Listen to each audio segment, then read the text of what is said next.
Now, Roma Wines present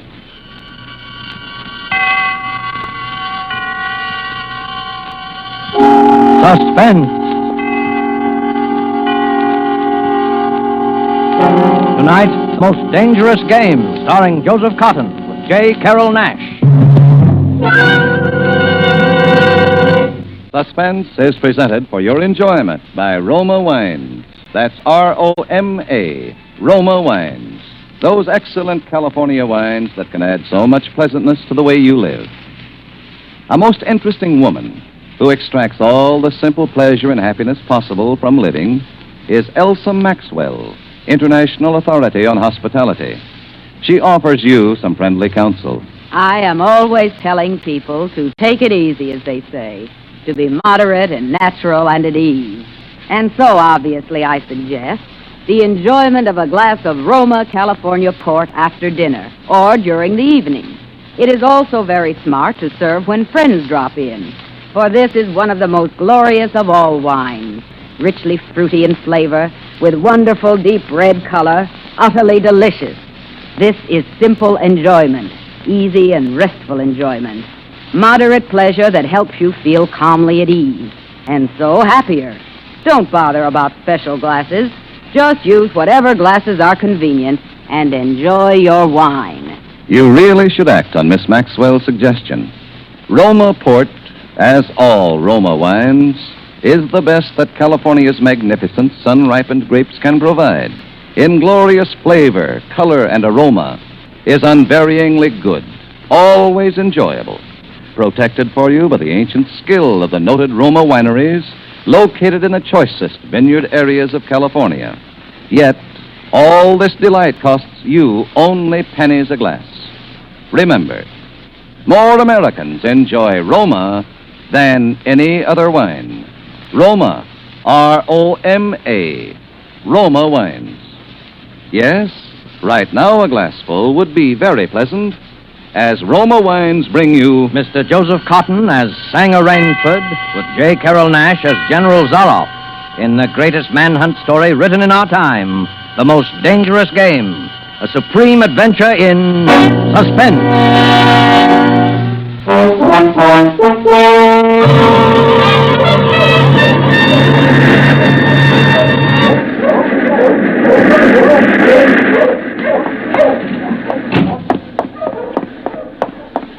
I haven't much time. Any moment now, I may come in. And when he does, I'm going to kill him. It's him or me. And I'm going to do my best to make it him. Maybe it sounds crazy to you. I guess it does. Would have sounded crazy to me a few days ago when I was laughing and joking with Whitney on the yacht. I was on a pleasure trip. A pleasure trip. How could I or anyone realize then the horror and torment I was to go through? How was I to know of Ivan and the death swamp and the hounds? How was I to know of Zaroff? Think of it. It was only 4 nights ago that the ship went down. We'd been talking about the island. Ship Trap Island, Whitney said it was called on the charts. He was sleepy and started on down below to turn in. I was mixing myself a nightcap when I looked up and saw it. A tremendous reef racing at us out of the fog. I screamed out a warning, but it was too late. We were right upon it.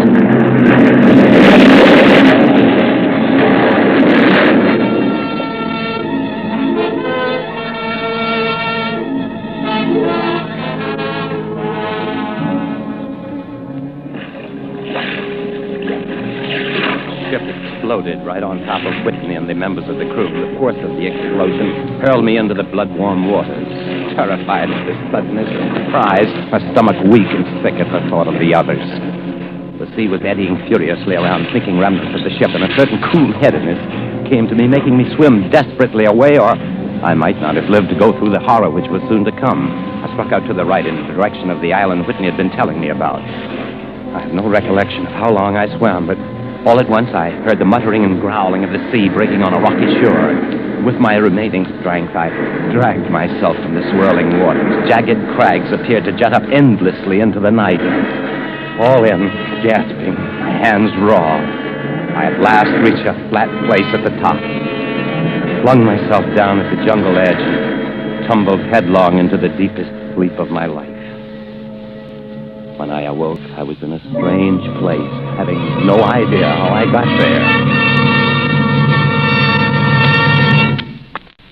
Our friend seems to be awakening. What? Where's this? Where am I? Where's Whitney? Oh. Do not be alarmed, my friend. My man Ivan found you on the cliff. He brought you here to be taken care of. Oh, there's life on this island. I hardly believed a hope. Well, few people do. Yes, you are quite safe here in my castle, Mr. Rainsford. I'm Sanger Rainsford of New York. My yacht Oh, Sanger Rainsford. Well, it is indeed a very great pleasure and an honor to welcome Mr. Sanger Rainsford, the celebrated hunter, to my home. You know me? By reputation only. I've read your book about hunting snow leopards in Tibet. You see, my name is General Zarov. Well, I can't tell you how happy I am to meet you, General. And I cannot tell you how happy I am to meet you, Mr. Rainsford. But come, we shouldn't be chatting here. We can talk later. You must be hungry. I am, rather. What? Well, Ivan, he thought you would like a robe. He's drying your clothes for you. Oh, thank you. Ivan is an incredibly strong fellow, but you must not mind his looks. His ears were cut off in battle, and he has the misfortune to be deaf and dumb. He is sensitive about his appearance. A simple fellow, really, but I'm afraid a bit savage. Oh? He has been in our family for years. Follow Ivan, if you please, Mr. Rainsford. I was about to have lunch just before you woke, but we can have it together now.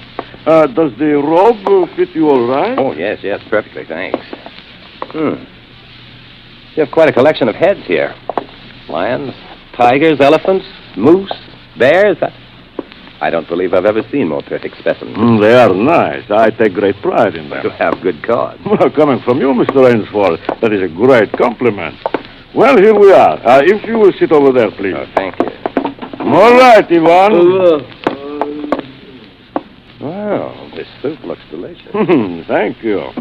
Perhaps you were surprised that I recognized your name, Mr. Rainsford. Well, you see, I read old books on hunting. I have but one passion in my life, and it is the hunt. Your heads are really remarkable, General. That Cape buffalo is the largest I've ever seen. You know, I've always thought the Cape buffalo the most dangerous of all game. No, you are wrong, sir. The Cape buffalo is not the most dangerous game. You won! The wine! How does he understand you? He reads my lips. I think you will like the champagne, Mr. Rainsford. Ivan chills it expertly. No, the Cape buffalo is not the most dangerous game. Here in my preserve on this island, I hunt more dangerous game. Is there big game on this island? The biggest. Really? Oh, it isn't here naturally, of course. I have to stock the island. Oh, well, what have you imported, General? Jaguars? No. Hunting jaguars ceased to interest me some years ago. I exhausted their possibilities, you see. Oh, may I pour you another glass of champagne, Mr. Rainsford? Oh, thank you, General. Oh, that's good. You know, God makes some men poets, some he makes kings, some beggars. Me, he made a hunter. My hand was made for the trigger, my father once said. My whole life has been one prolonged hunt. I have hunted every kind of game in every land. Grizzlies in the Rockies, crocodiles in the Ganges, rhinoceroses in East Africa. Jaguars. In the Amazon, I hunted jaguars. I heard they were unusually cunning. Bah, they weren't. They were no match at all for a hunter with his wits about him and a high-powered rifle. Oh, I was bitterly disappointed. I was lying in my tent with a splitting headache one night when a terrible thought pushed its way into my mind. Hunting was beginning to bore me, and hunting, remember, had been my life. Well, this was a tragic moment, was it not, Mr. Rainsford? Must have been indeed, General Zara. Fortunately, that never happened to me. Ah, but you are much younger than I am, Mr. Rainsford, and you have not hunted much. But you perhaps can guess why the hunt no longer fascinated me. You'll have to tell me, General. Well, hunting had ceased to be what you call a sporting proposition. It had become too easy. I always got my quarry, always. No animal had a chance with me anymore. The animal had nothing but his legs and his instinct. Instinct is no match for reason. I see. It came to me as an inspiration, what I must do. And that was? Well, I had to invent a new animal to hunt. A new animal? Are you kidding? Not at all. I never joke about hunting. I needed a new animal. I found one, so I bought this island, built this castle, and here I do my hunting. The island is perfect for my purposes. There are jungles with maze of trails in them, hills, swamps. But the animal, General Zorro. Well, I wanted the ideal animal to hunt. So I said, what are the attributes of an ideal quarry? And the answer was, of course, it must have courage, cunning, and above all, it must be able to reason. But no animal can reason. My dear fellow, there is one that can. One. One. You can't mean... And why not? Oh, I can't believe you're serious, General Zorro. You're just joking. Joking? I'm quite serious.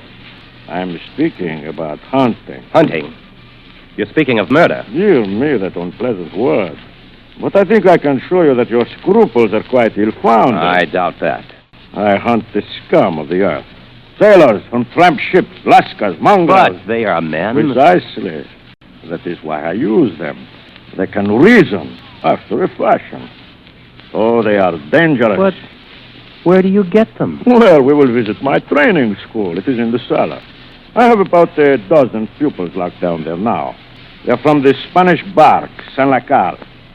They had the bad luck to go on the rocks out there. Well, a very inferior lot, I regret to say. Another glass? No. You see, it is a game. I suggest to one of them that we go hunting. I give him a supply of food and an excellent hunting knife. I give him 2 hours start. If my quarry eludes me for 3 whole days, he wins the game. If I find him, well, he loses. Suppose he refused to be hunted. Well, I give him his choice, of course. He need not play that game if he does not wish to. If he does not wish to hunt, I turn him over to Ivan. Ivan used to be official knauter to my old king, and he has his own ideas of sport. Invariably, Mr. Rensford, invariably, they choose to hunt. And if they win? Well, to date, I have not lost. Oh, I do not wish you to think me a braggart, Mr. Rensford. Many of them afford only the most elementary sort of problem. Occasionally, I strike a turtle. One almost did win. I eventually had to use the hound. The hounds? Well, this way, please. Come, I will show you. See, wait a minute. I'll open the window. Nice boys. Hello, boys. Well, they are a rather good lot, I think, huh? They are let out at 7 every night. If anyone should try to get into my castle or out of it, something extremely regrettable would occur to him. But enough of this. Come. I want to show you a collection of heads I'm quite sure you've never seen before. Will you join me in the library for coffee? Look here, General Zorro. I appreciate your hospitality and your rescuing me more than I can say, but I'm not bored with hunting. Well, good, excellent. Tonight we will hunt then, eh, Rainsford? General, I wish to leave this island at once. Tonight we will hunt. You and I. You're wrong, General. I won't hunt. Oh. I won't murder. That is too bad. Well, as you wish, my friend. The choice rests entirely with you. But may I not venture to suggest to you that you will find my idea of sport more diverting than Ivan? Now, wait a minute. My dear fellow. You don't mean you plan to hunt me? My dear fellow, have I not told you I always mean what I say about hunting? This is really an inspiration. I drink to a foeman worthy of my steel. At last. I simply can't believe... This must be some sort of a dream. Your brain against mine, your woodcraft against mine, your strength, your stamina against mine. Outdoor chess. And the stake is not without value, huh? And if I win? Oh, well, then I will cheerfully acknowledge myself defeated, and if I do not find you by midnight of the 3rd day, my sloop will place you on the mainland near the town. Oh, you can trust me. I will give you my word as a gentleman and a sportsman. Of course, you, in turn, must agree to say nothing of your visit here. I'll agree to nothing of the kind. Oh. Well, in that case... Well, but why discuss that now? 3 days hence, we can discuss it, unless... Well, what is your choice, Mr. Rainsford? I'm a hunter. You know my choice. Good. Ivan here will supply you with hunting clothes, food, and knife. I suggest you wear moccasins. They leave a poor trail. I suggest, too, that you avoid the big swamp in the northeast corner of the island. We call it Death Swamp. There's quicksand there. Well, I must beg you to excuse me now. I always take a siesta after lunch. You will want to start, no doubt. Well, au revoir, Mr. Rainsford. Au revoir. Look here. Isn't there any way I can...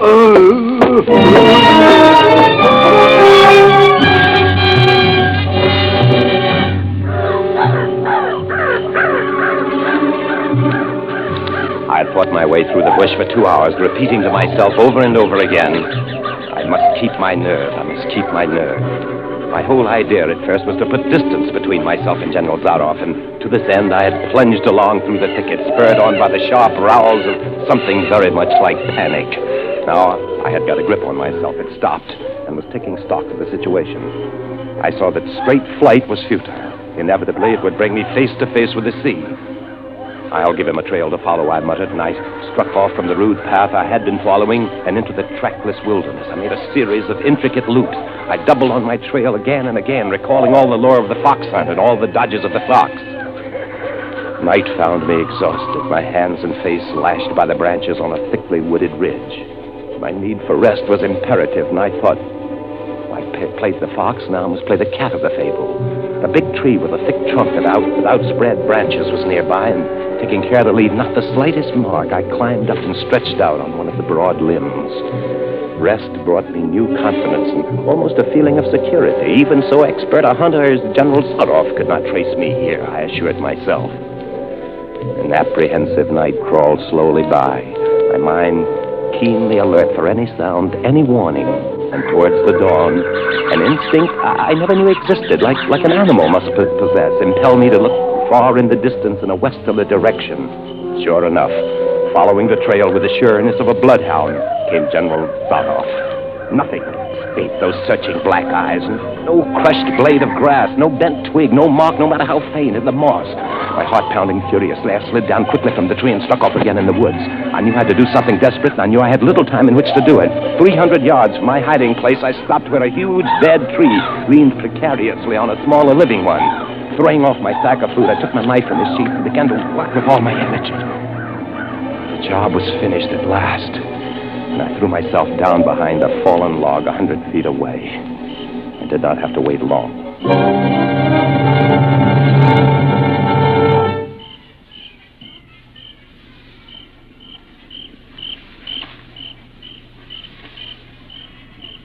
Rainsford! Rainsford! Rainsford!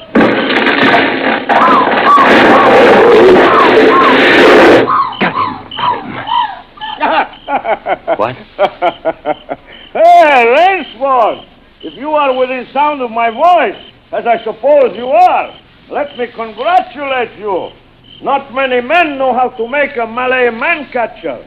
Luckily for me, I too have hunted in Malacca.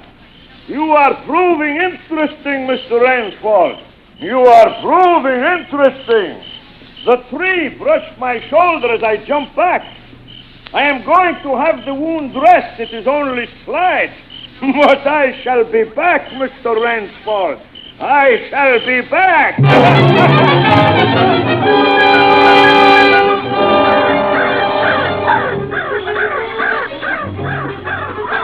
It was flight now. A desperate, hopeless flight that carried me on for hours. I don't know where I got the strength. I kept telling myself over and over again that I must keep my nerve, that I was competing with a monster, a super huntsman.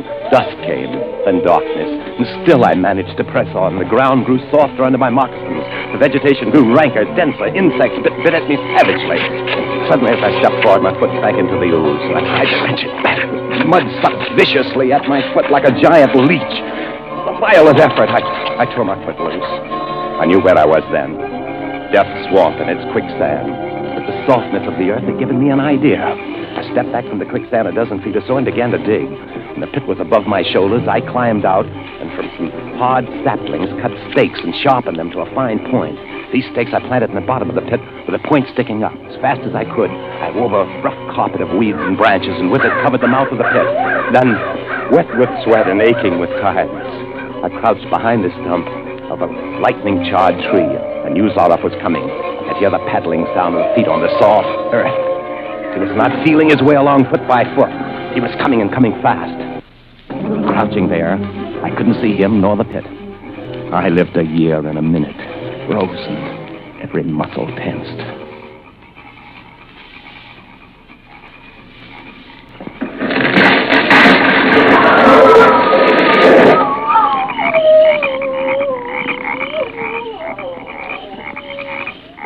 Excellent, Rainford. Yes, excellent. You have done well. Your Burmese tiger pit has claimed one of my finest hounds. Again you scored. I think, Mr. Rainford, I will see what you can do against my whole pack. I am going back to get them now. Thank you for a most amusing evening.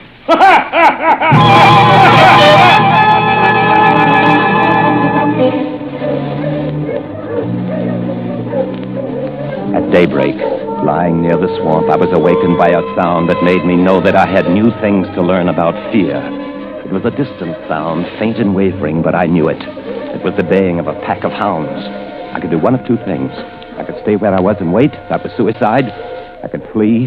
That was postponing the inevitable. I put my every last hope into that tiger pit. For a moment I stood there thinking. All at once, an idea that held a wild chance came to me, and tightening my belt, I headed away from the swamp. The baying of the hounds grew nearer. It would be on me any minute now. My mind worked frantically. I thought of a native trick I had learned in Gandhi. I caught hold of a springy young sapling, and to it fastened my hunting knife with the blade pointing down the trail.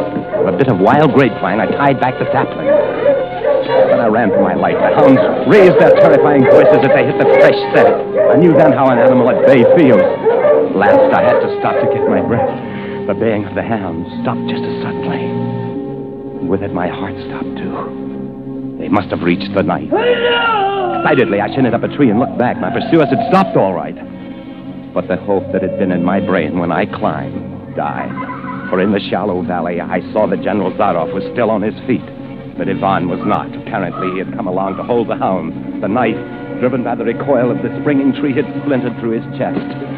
I partly tumbled to the ground when the pack took up the cry again. Nerve, nerve, nerve. I panted as I dashed along. A blue gap showed between the trees, dead ahead. The hounds were almost on top of me. I forced myself toward the gap. I reached it. It was the shore of the sea. Across the cove, I could see the gloomy gray stone of Zaroff's castle. 20 feet below me, the sea rumbled and hissed. I hesitated. I heard the hounds. Then I leaped far out into the sea.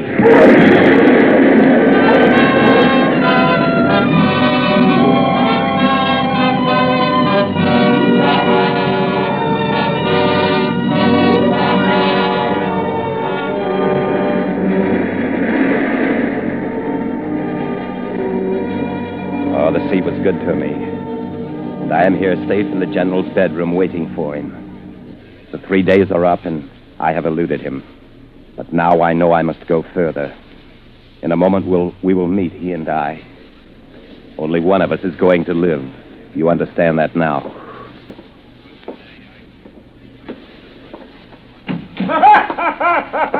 The rooster rascar under la porta, rascan frascan, Ransford. General? Ransford, how on earth did you get here? Swam. I found it easier and quicker than walking through your jungle. Well, I congratulate you. You have won the game. Oh, no, General. I'm still the beast at bay. Here. Get ready, General Zaroff. Oh, Yes, 2 of them. oh. Well, I see. Splendid. One of us then is to furnish a repast for the hounds. The other will sleep in this very excellent bed. On guard, Rainford. General? Look! Good, Rainford! Ah, General. What now, Rainford? Come on!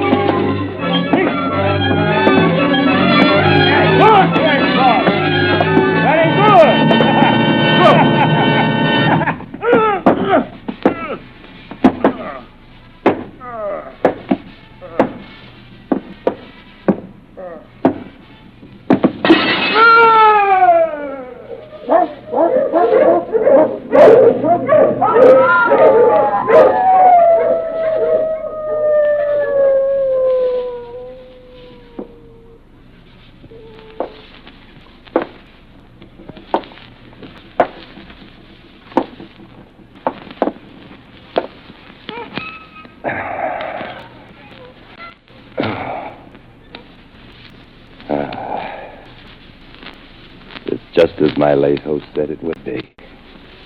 A very excellent bed.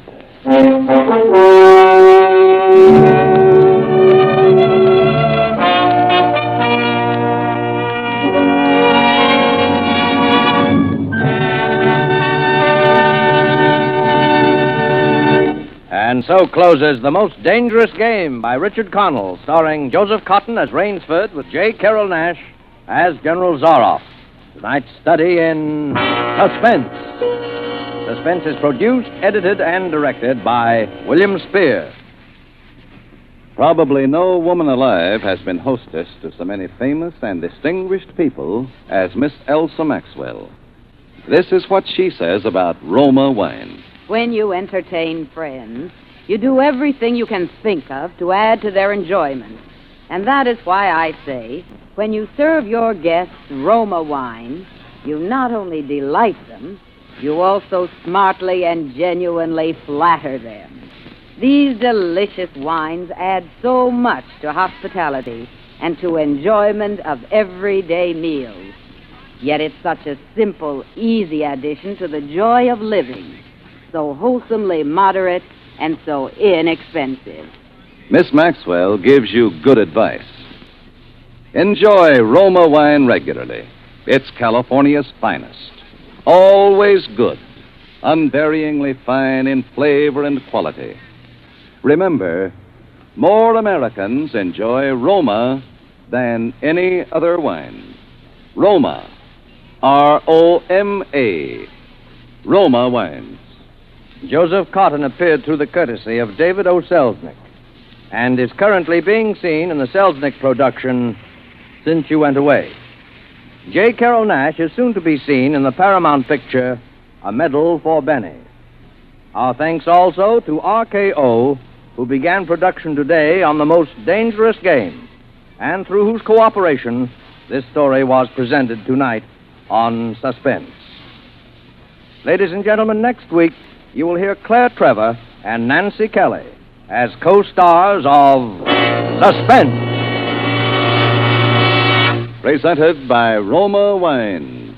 R-O-M-A. Made in California for enjoyment throughout the world.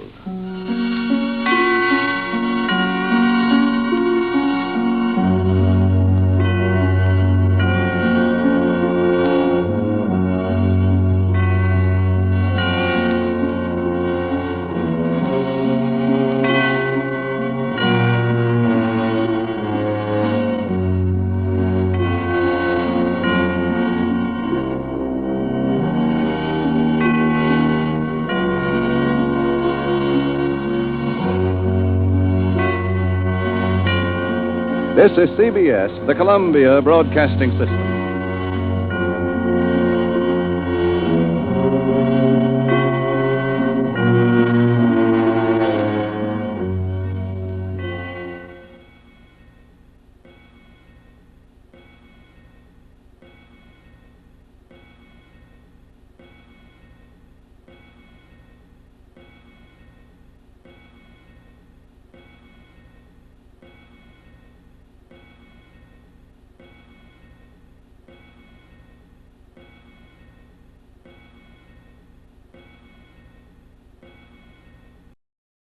Now, the Roma Wine Company of Fresno, California presents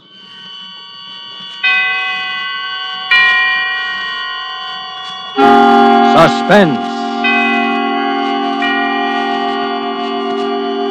Tonight, Roma Wines bring you the suspenseful play called My Own Murderer, starring Mr. Herbert Marshall.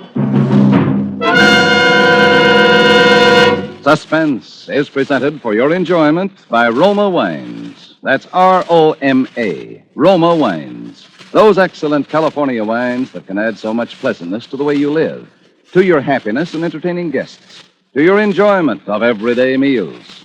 Yes, right now a glassful would be very pleasant, as Roma Wines bring you a remarkable tale of suspense. And with the drama called My Own Murderer, and with the performance of Mr. Herbert Marshall, Roma Wines hope indeed to keep you in suspense.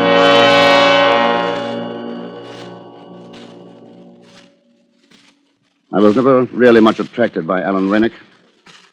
even before he murdered Baines. It had been a raw March day, and I returned home at about 11:30 in the evening to find Alan Rennick waiting on my doorstep. Hello, Dick. Alan, what on earth are you doing here? It's a long story, old boy. Aren't you going to ask me? You know, is it your habit to keep people waiting on your threshold? Well, give me a chance. After you. I say, this is cozy. Yeah, it's just about right for a bachelor who never entertains. I dare say it wouldn't do for you at all. I wouldn't be too sure of that. Just one bedroom. There's a spare, but I've never used it. Not very hospitable, are you, old chap? I've never had any occasion to be. Well, you have now. What's on your mind, Alan? I'm coming to that. Remember Baines, my butler and valet? Vaguely. Well, Baines turned out a bad penny. Tried to blackmail me, as a matter of fact. Blackmail? Yes, he got hold of some letters written to me by a lady. A married lady. You guessed it. Since you're my legal advisor, you may as well know the whole story. They were from Anita Kilner. So you bolted, warned her, and put the police on him. The police? No, I couldn't afford to do that. One couldn't very well produce Anita's letter. And you paid Baines the blackmail he wanted, huh? Certainly not. Then what? I'm afraid I lost my temper. Oh, good Lord, you don't mean to say there was violence? Of course there was. You don't think I could let a reptile like that go on living? Let me get this straight. You tried to tell me that you... I beat his brains out with a poker. You murdered him? I suppose that's what the police will call it. It happened this afternoon, around 3 o'clock, I think. If I'd only known sooner. Probably too late now to fix up an alibi for you. You'll think up something, won't you, Dick? You always do when I'm in a jam. And in the meantime, I can hide out here, can't I? What possible good will that do? They'll track you down here sooner or later, and then we'll both be in the soup. No, Alan. Better get yourself up. Then I'll see what can be done about getting you off. Perhaps we could muss you up a bit and plead self-defense. Is that the best your devious legal mind can dream up? At the moment, yes, I'm a little tired. Well, I'm not going to cooperate. I'm going to stay right here till you figure out a way to get me clear of this. Alan, be reasonable. For your own good, give yourself up. Is it my own good you're thinking of? Or is it because you're afraid you'll be caught harboring a criminal and lose your filthy law practice? That settles it. What are you doing? Telephoning the police. Put that phone down. It's best this way, believe me, Alan. I've already committed one murder this evening. I've nothing to lose by committing another. Sorry, wrong number. You're really afraid of me, aren't you? Now, perhaps. Tomorrow I could turn you in with no risk whatsoever. But I don't think I will. There's a good fellow. I'll let you stay here, Alan. I'll save your neck for you, too. Why this sudden change of heart? You've always thought me rather a worm, haven't you, Alan? Oh, I say, Dick, You were the dashing man about town, with your escapades and your lordly extravagance and your women running after you. I was just a dull fellow trapped in a musty law office. Now your very life depends on me. I suppose that's why the situation appeals to me. It's an adventure, if you like. Well, I don't. I dare say not. It won't be pleasant for you, cooped up in this little flat, with no one but me to talk to. Well, after all, it's only temporary. You may not like some aspects of it, even for a little while. You'll have to do your own laundry, of course. I say. Checking laundry is a favorite police trick. And no lights must be turned on in the flat when I'm not at home. You mean I've got to sit here in the dark? You can go into the kitchen or the bathroom. There are no outside windows in those rooms. Oh, and talking of the kitchen, I think you ought to have your meals there, even when I'm in. You'll serve me in the dining room. Look here, do you think I'm your servant or what? As a matter of fact, it's only fair you should be, since I can't hire any help so long as you're here. Wouldn't it be simpler and more matey if we both dined in the kitchen? I'm not used to dining in the kitchen. Neither am I. Then the sooner you practice, the better. The future's not going to be so simple for you as the past has been, Alan. But after all, you're very lucky to have a future at all. Eh? Well, Dick, whatever it is, one thing is certain. I'll have you to thank for it. But I warn you, Dick, if I do hang, it won't be only for Baines' murder, but for yours as well.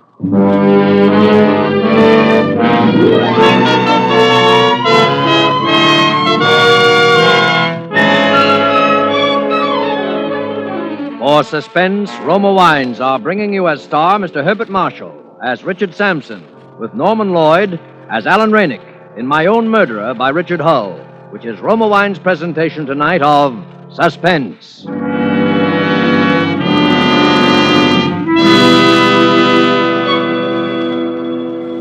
Between the acts of suspense, this is Truman Bradley for Roma Wines. Mention the name Elsa Maxwell, and you picture a famous hostess. Mention a meal featuring fish or fowl, and Elsa Maxwell pictures, but let's hear it in her own words. The thought of a piping hot fish or chicken dinner naturally calls up for me the picture of glasses of chilled Roma California Sauterne at each plate. Roma Sauterne is delicate, pale gold in color, delightful in bouquet, and even more important, exquisite in taste. However, you need not wait for a chicken or fish dinner to serve good Roma Sauterne. It goes perfectly with any food. The one important thing to remember is the name, Roma. Each glassful of golden Roma Sauterne reflects the heritage of all Roma wines.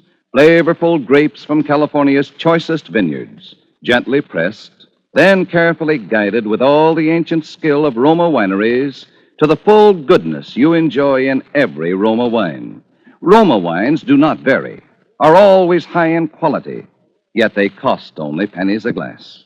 No wonder more Americans enjoy Roma than any other wine. R-O-M-A, Roma Wines.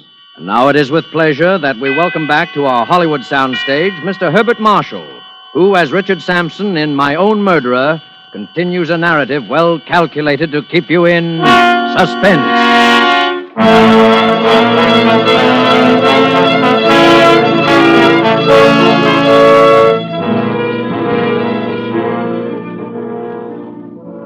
Should Alan Rennick prove to be my own murderer, as well as Baines's, this document will serve as his death warrant. If not, well, I shall make good use of it anyhow. This, then, is what I decided to do. I was to keep Alan Rennick and hide him where he was in my flat. I had a plan for effecting his escape, but it was more than a month before I had an opportunity to start it in motion. It came quite unexpectedly in the course of my almost daily visits to the Old Bailey. An insurance case preceded mine on the court docket, and I was forced to wait while a revolting red-headed doctor rambled on with his testimony. That red hair of his really fascinated me, but not as much as his medical bag which lay on the bench before me. But when he stepped down from the box, I was already on my way out of the courtroom. Hey, stop that man. He's stolen my bag. What's this? What's the trouble, Doctor? That man, the one with the tortoiseshell glasses, he's made off with my kit. What was it you say he took? A black leather bag, you know the type, with my name on it. I'm afraid he's lost in the crowd by this time, sir. But if your name's on it, could you identify him if you saw him again? Well, of course I could. He had on tortoiseshell glasses, and he had a bad mastoid scar just under his right ear. All the time he was talking to the policeman, I was standing not more than 5 paces away, lost among the curious crowd that had collected about them. I left the room with the crowd and hailed a cab. When I had taken what I needed from his bag, I threw it with its remaining contents into the ever-useful Regent's Canal. Its owner's name, stamped on the outer side of it, was as revolting as his red hair. Jeremiah Bloggins. Jeremiah Bloggins. Now my plans for Alan's escape swung into motion. Our chief accomplice was a woman friend of Alan's named Margaret Farley, whom I knew to be the most intelligent of his acquaintances. Hello, Dick.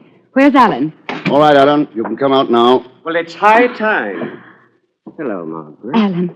Oh, Alan, my poor darling. Long time no see. But you're still the prettiest girl in London. Look, I'm sorry to interrupt this touching little scene, but there's not too much time. Shall we discuss our plan? Yes, of course. Well, in essence, this is it. Alan's going to die. Huh? What do you mean by that? I see. Isn't that rather extreme? Not literally, of course. The point is to arrange a bogus death of some sort. To get you declared legally dead, and then you'll assume another identity. That has possibilities. Well, what about the body? Well, I'm afraid I'm forced back on the old expedient of the suicide note. The clothes left on the riverbank, and the body that's never recovered. Later, You're declared legally dead. It's a very old plan. And rather unlikely to deceive the police for that reason, don't you think, old boy? Oh, we'll admit later on, if necessary, that it was a put-up job. What's the good of that? Don't you see? If the police ask too many questions, Miss Farley here will admit being a party to a bogus suicide. But stick to her story that you were really drowned by misadventure while trying to carry out your plan. I think it has possibilities, Alan. Where is this Hellespont that I'm supposed to swim? Well, I've been studying maps of the English coastline. We should choose the mouth of a river, where the tidal currents are strong enough to sweep the body out to sea. Not too broad a channel, so that it can be easily swum when the tide's at low ebb. And not too near a town or village, so there'll be no unwanted witnesses. So I grow a beard, swim the river, put on different clothes, and become Jeremiah Bloggins or somebody for the rest of my life. Huh? How did you happen to mention that name? Jeremiah Bloggins? Why not? Good a name as any. Don't you think so, Margaret? I don't think this is quite the time for facetiousness, Alan. Well, all right. So I become Jeremiah Bloggins. That's better than hanging. But what will Jeremiah Bloggins do for money? Well, you could make out a will in favor of Margaret here, or whomever you have. Oh, I suppose I can depend on you to make things stick legally. Well, I'm putting myself in a position where you could easily blackmail me if I didn't. He has a point there, Alan. Now, we'll need another, confederate. Somebody to look after you when you get to the other shore. We could leave a car there, of course, but the effect of the cold water...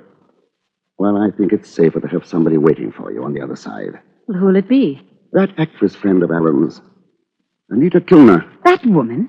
Well, how can you suggest such a thing? Oh, come now, Margaret. It's true that Anita's a fool and rather a tiresome one. I don't know whether Dick told you, but her letters got me into this mess. Baines was trying to blackmail me for them, and that's why I killed him. But Dick's right. I need someone, and I can trust Anita because of those letters, if for no other reason. Heavens, what a scheme. Everybody's in a position to blackmail everybody else. Yes, that had already occurred to me. That's exactly why this plan can't possibly fail.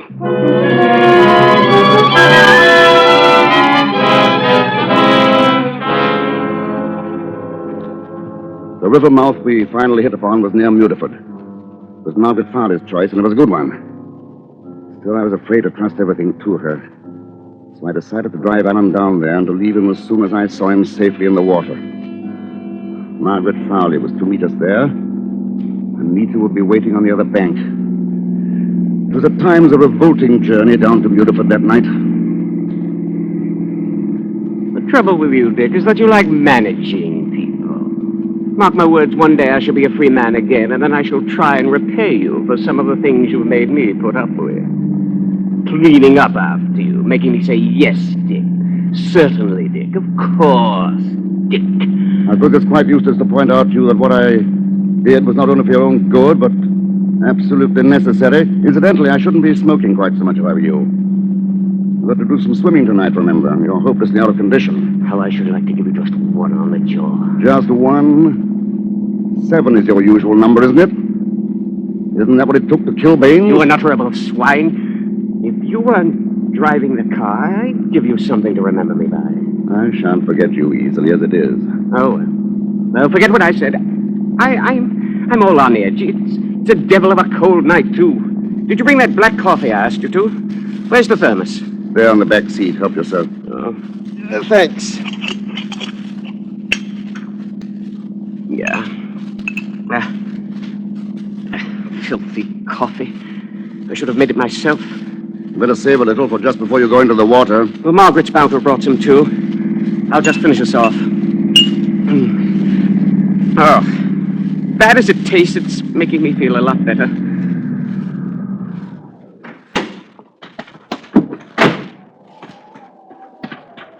I thought you'd never come. Oh, Alan, you poor boy. We would pick the coldest night in the year. Nonsense. I feel marvelous, marvelous. Well, I brought you some hot coffee. It's here in this thermos. Better save it for just before I dive in. Well, come along. Let's get going. Oh, I wish he wouldn't rush things so. He'll wear himself out before he gets in the water. If I know Alan, he's whistling past the cemetery. Hope he doesn't lose his nerve at the last moment. If he does... You mustn't imply things like that about Alan. Besides, I don't know that I could bring myself actually to push him. You must. You know what he is, and tonight he's especially difficult. All right. I'll do whatever seems necessary. I don't know what's come over me. I feel positively numb. Really, it's much too cold. Hadn't we better try another night? Now, Alan... I can't, Margaret. I'm I'm afraid it's too cold. Here's the thermos. Here, drink this, darling. It'll warm you up. Oh, filthy stuff. Go on, drink it up. There. Oh, I feel terrible. I've never been so cold in my life. No, go on, Alan. Be brave. You were always that. Now, look, darling. No, really. No, don't. No, don't. Please, don't.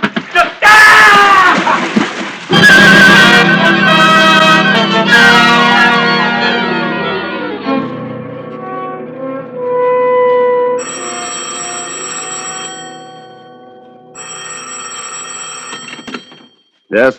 Mr. Sampson, Yes? it's Anita. Oh, yes? I'm calling from the inn near Mutford. I waited all night, but Alan never showed up. Are you sure you waited at the right spot? Of course I did. Do you think he didn't get across? I don't see why not. It was even narrower than I expected. I could have swum it myself. Now, look, you better go on home and act as if you hadn't been away. And don't telephone me again. I'll let you know the moment I hear from him.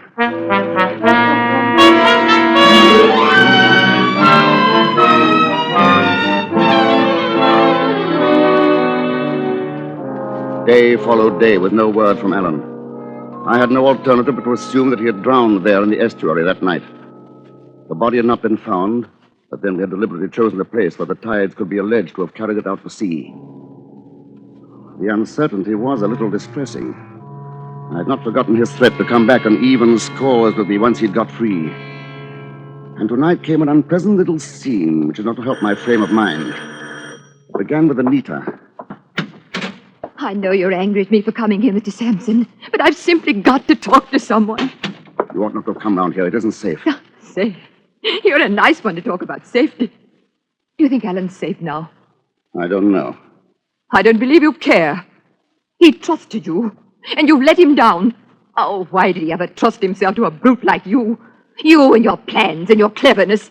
Well, where are they all now? And you sit back contented with what you've done. If I may interrupt your panegyric for a moment, Anita, I'd better answer that. You listen to me first. Oh, will I? We shall see about that. Well, seems to be a gathering of the clan. Oh, it's you, Mrs. Farley. Well, I want to talk to you, too. So you missed him? He didn't come. I did my part. Did you do yours? Well, I did my best. But I don't know. I ought never to have let him go, considering how cold and miserable he was. I ought to have stopped him. Then why didn't you? Because you had a preconceived idea put into your head by this conniving brute of an attorney. He planned it all. And now he isn't going to turn a hand to find Alan and help him if he needs it, because it might jeopardize his filthy little law practice. Well, I'm going to do something about it. I'm going to the police and tell them the whole story. Has it occurred to you that the police can't possibly help anyone in this case and may possibly harm all three of us? And if Alan is alive, you will inevitably do him harm. Yes. Yes, he's right. I pushed him in. I pushed him in. Don't be morbid.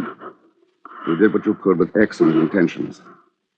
Are you going to clear your conscience by getting two other people into trouble? Are you, Anita? Yeah, I confess I'm not too keen on helping Margaret to be a martyr for Alan. How dare you? It was you and your hysterical letters that got Alan into this mess. And wouldn't it be ironic if they ended up by being published anyway? That would be a fine tribute to Alan's sacrifice, especially if he's dead and gone. What are you driving at? I have those letters. Oh, I'm not going to demand a price for them like Baines. But at the same time... You dirty blackmailer. I am merely forcing you to do something for your own good. Just like giving a patient morphia to prevent him doing an injury to himself. Morphia? Or figure of speech, but I think you understand what I mean. Morphia.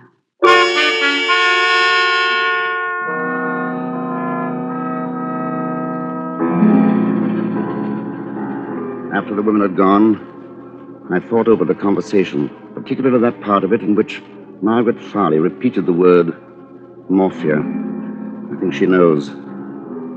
But even if Alan's body is recovered and they find what he really died of, they can never make an accusation. They have to prove possession of the morphia. And no one in the world can do that. I meant to call Anita Kilner and sound her out, but I find that I don't even know her married name. Not that it matters, considering what went on with Alan behind her husband's back. In any case, I can depend on her letters to keep her mouth shut. On reading this over, I find that in my marshalling of the facts in this case, I have omitted one possibility. Far-fetched, it's true, but there is one person whom I should set about finding if I were acting for the Crown in this case. I refer to that abominable, truculent, red-headed doctor with a ridiculous name.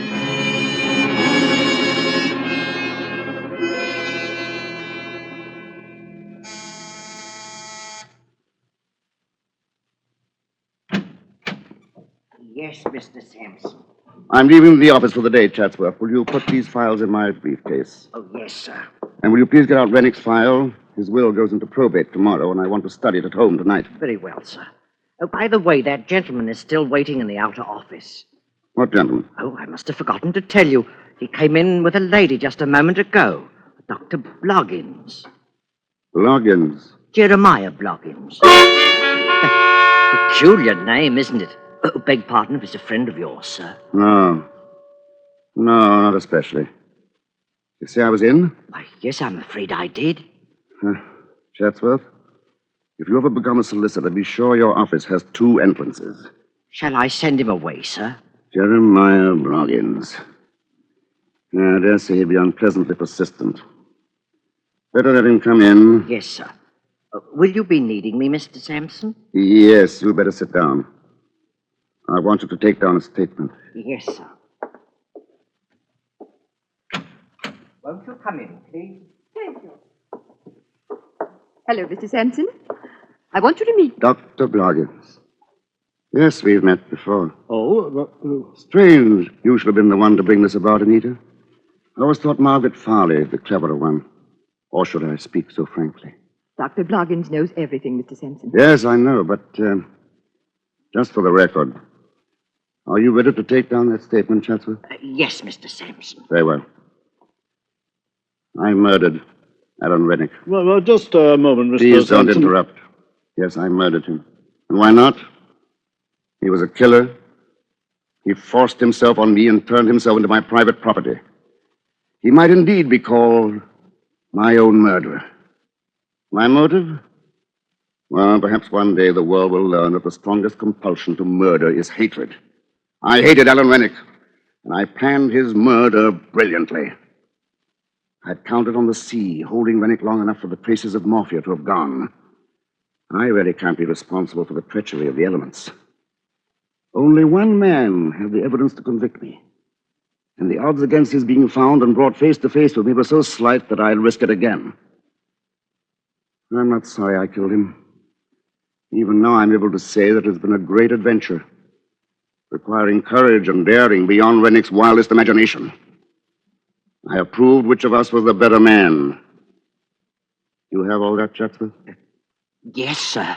Oh, add this note at the bottom. In view of the customary bumbling and obtusiveness of the Crown prosecutor, it'll probably be necessary to state that his case will be greatly facilitated by calling as his first witness Dr. Jeremiah Bloggins. Oh, look here, perhaps I'm obtuse, but why on earth are you trying to involve me in your beastly murder? Huh? I say, you mean to say you don't recognize me? Why, no, why should I? Anita, why did you bring this man here? I thought you knew. He's my husband.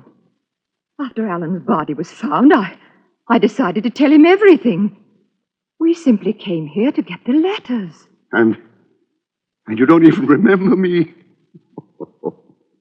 When your bag was stolen while you were testifying at the Old Bailey. Well, so you're the blighter who did that. Good heavens! That's where you got the morphia. Out of my bag. Yes. I suppose I could get you as accessory after the fact. But that would only confuse the Crown prosecutor. Well, on the whole, I'm rather glad it worked out this way. After all, as Nanki Poo says in The Mikado, there's much to be said for the advantage of having it done by the public executioner.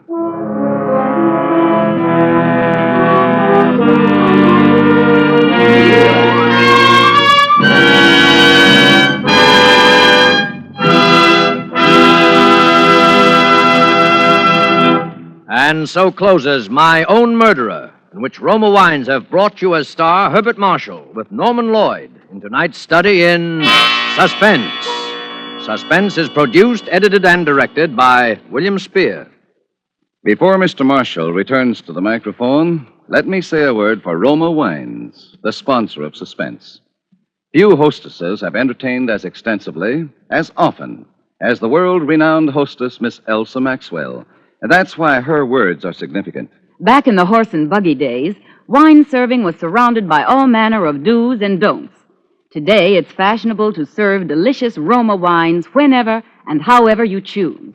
For example, delicious, versatile Roma California Tokay is a light, moderately sweet, flame-colored wine that goes well before or after meals, during cocktail hour, actually delightful at any time. Serve your Roma Tokay cool. While Roma Tokay differs in flavor from other Roma wines, it is like them in these respects. Always delicious, never varying in fine quality. And since Roma wines cost only pennies a glass, you can serve them often. Remember, more Americans enjoy Roma than any other wine. And the next time you use vermouth, choose Roma vermouth. Zestful, full-flavored Roma vermouth is blended and developed with all the traditional winemaking skill of the Roma wineries. It is made and bottled in the heart of California's famous vineyards, yet surprisingly low-priced. Try Roma vermouth soon, won't you? This is Herbert Marshall. It's been a great pleasure, as always, to make an appearance on Suspense, a show which is such a very great favorite with all of us. Mr. Spear has just been telling me about next Thursday's broadcast, and it sounds like one of the very finest of the year. It's a perfectly wonderful story by W.F. Harvey, August Heat. And in it as your star will be Ronald Colman. Now, if you'll permit me a most important word. War news from the Pacific is encouraging. We're on our way to Tokyo. But until Japan is beaten to her knees, the war goes on. It takes dollars to buy the equipment our men need. Your dollars. And by investing those dollars in war bonds now, during the 7th War Loan Drive, you help your country and help yourself to greater post-war purchasing power. Get extra bonds, big ones, during the mighty 7th. Next Thursday, same time, Mr. Ronald Colman will be your star of Suspense. Presented by Roma Wines, R-O-M-A, made in California for enjoyment throughout the world.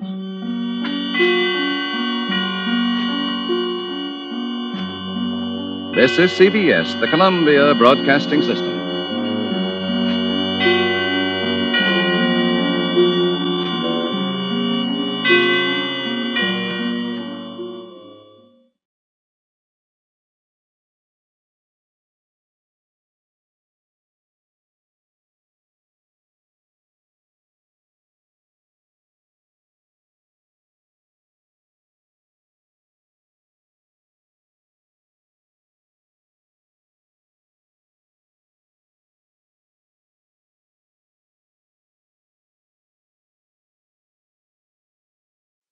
Now, the Roma Wine Company of Fresno, California presents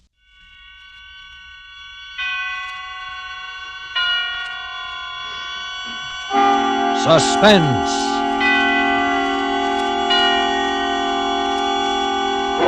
Tonight, Roma Wines bring you Mr. Lloyd Nolan as star of Murder for Myra, a suspense play produced, edited, and directed for Roma Wines by William Spear.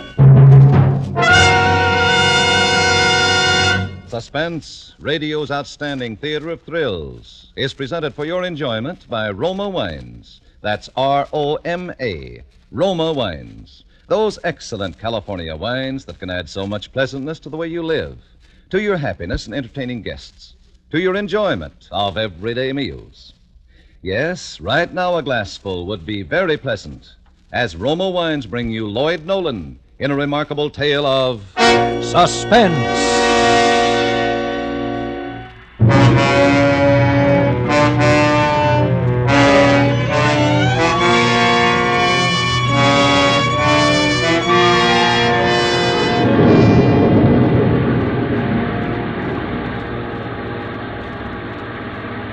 was raining hard. I was on the bus for Hollywoodland. Myra had said, "Take the last bus, Ernie. That'll get you to the house at about 1:30, and I'll see to it that His Highness and I don't get home from the party until after 2. That ought to give you plenty of time to get set." well, I had taken the last bus, and it was 1:10, and we were coming to Beechwood Drive. Don't ride all the way. Get off at Beechwood and Franklin and walk up, just in case. I pulled the cord. I was following Myra's instruction to the letter.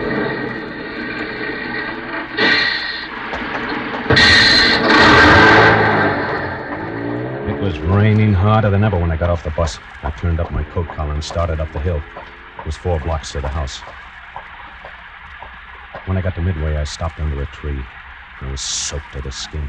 Then I saw the headlights of a car coming down the hill. I ducked behind the tree. When it had passed, I struck out again. The house was dark. I walked up the driveway to the rear. Go in through the kitchen door. I'll leave it unlocked. I tried the door. It opened. I stepped in. I stood still, listening for sound. Then I closed the door. Don't turn on the light, remember now. Then look for the lipstick on the table. I struck a match. The lipstick was on the table. The lipstick meant that the way was clear for me to go upstairs. The match went out, and I stuck the burnt end in my pocket. There was a puddle of water on the floor where I'd been standing. I got a kitchen towel and wiped it up. And I wrung out the bottom of my trousers and wiped the floor again. I took off my coat and went to the sink and wrung out my coat, too. I looked at my watch. It was 1:55. Didn't have any too much time. Myra and the old man would be returning any minute now. So I walked into the next room. It was the dining room. The door on the other side of the room was open. Led into the hall. I could see the stairs. I walked into the hall and started upstairs. And the match went out. When I got to the top, I lit another. Our bedroom's the first door on your right. I opened the door. Saw the twin beds. I'll keep him late at the party, so that by the time we get home, he ought to be pretty knocked out and fall asleep in no time. He'll have been up since 6 a.m. And there was the clothes closet. I opened the closet door and stepped in. You'll find the hammer on the top shelf. I'll hide it behind some old hats of mine. I was groping for the hammer when I heard a car turning into the driveway. My first impulse was to run to get out of the house. Now that the time had come, I was afraid. I was deathly afraid. I started for the door and... You've got to go through with it, darling. It's the only way. It's his life or mine. Don't you see? If you love me, you'll do it. I took hold of myself and stepped back into the closet and closed the door. I recalled thinking, this can't be me. Ernest Cobb, hiding in the dark with a hammer in my hand, waiting to kill a man I don't know. A man I've never even seen. Waiting to murder him in his sleep. This must be somebody else.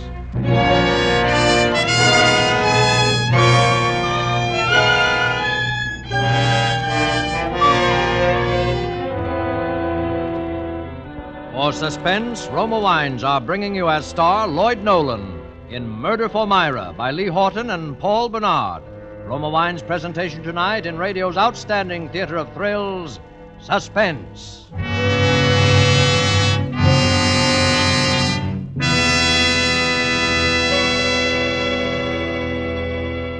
Elsa Maxwell's ideas on gracious entertaining are followed by women all over America. The other day, she said this about Roma wine. One of my favorite wines is distinguished Roma California Sherry, a glorious gold and amber wine, delightfully light and nut-like in taste. Roma Sherry is ideal for any occasion, before dinner with appetizers, or during the friendly evening hours. Yes, good Roma Sherry, like all Roma wines, is always unvaryingly good. The goodness of carefully selected grapes, brought to perfection in California's choicest vineyards, gently pressed, then, unhurriedly, guided to flavor richness by Roma's ancient winemaking skill. Yet all this goodness is yours for only pennies a glass. Remember, because of uniformly fine quality at reasonable cost, more Americans enjoy Roma than any other wine. R-O-M-A, Roma wines. And now Roma Wines bring back to our Hollywood soundstage Lloyd Nolan in Murder for Myra, a narrative well calculated to keep you in suspense.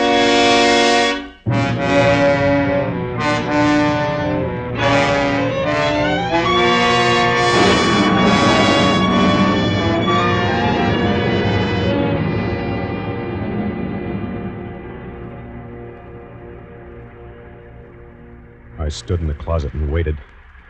I could hear voices outside in the driveway and the slam of a car door. The hangers loaded with clothes are poking me in the back, tipping me off balance. I was standing on a pair of man's shoes. His shoes. I kicked the shoes out of the way and shoved some of the hangers back and closer together. I listened. There was some sound from below. But everything was quiet again. And then I remembered Myra saying that they shared the driveway with the folks next door. I put down the hammer. It must have been the neighbors coming home. I opened the closet door and stepped out. Still a little time yet.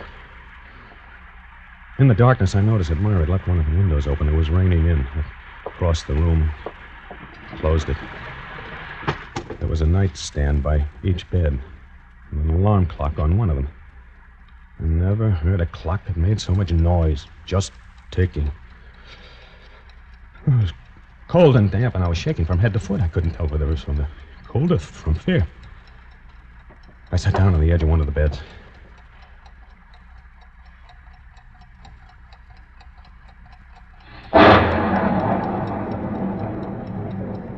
And then I decided to have another look at the hammer. In a few minutes, I was going to have to use that hammer. It's a big, heavy one, Ernie. It'll do the trick all right.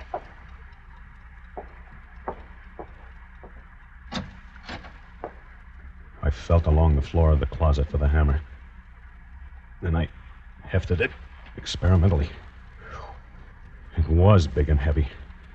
The kind that would smash a human skull to pulp.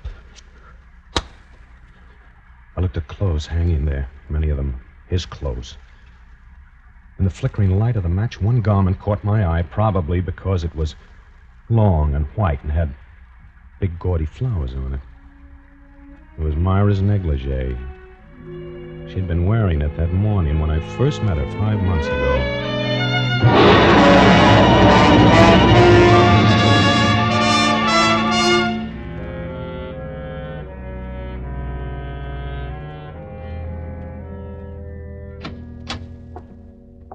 Hello.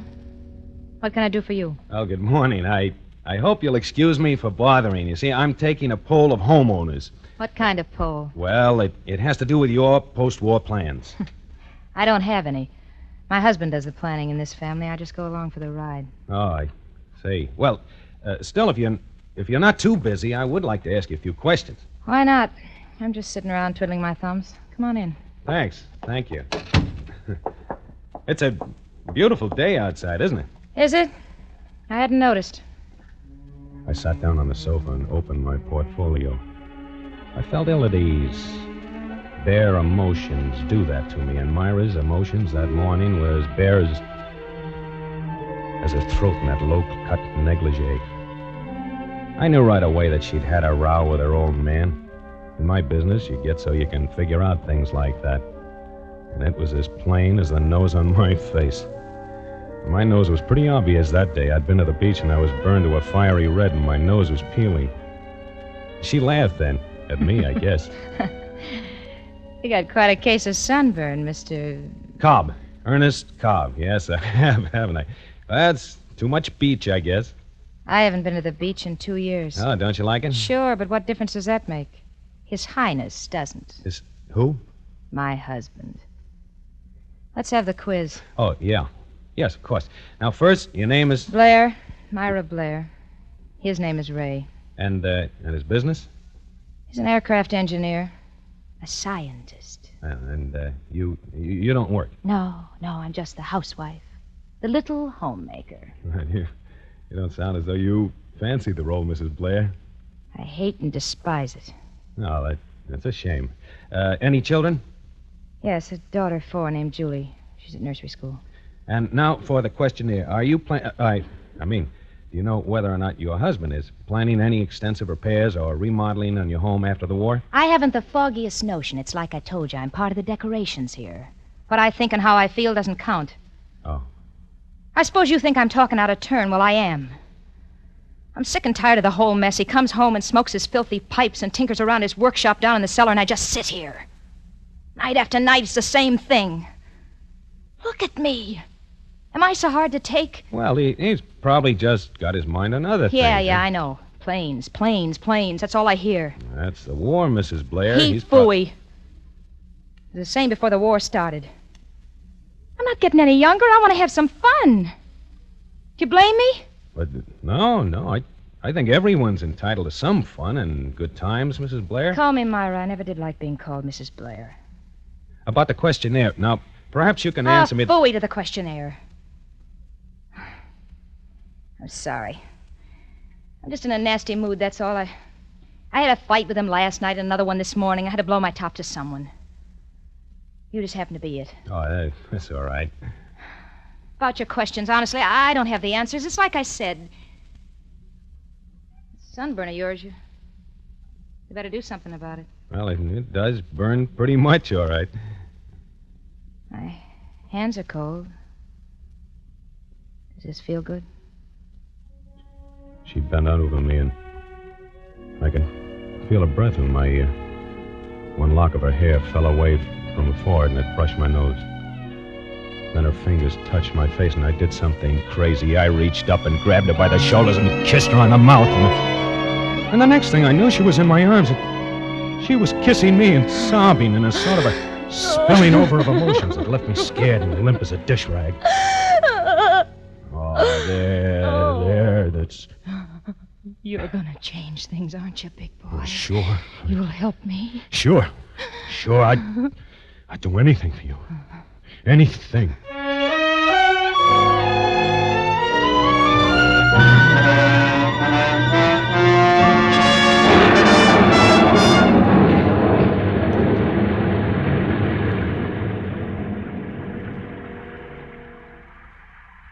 The match went out.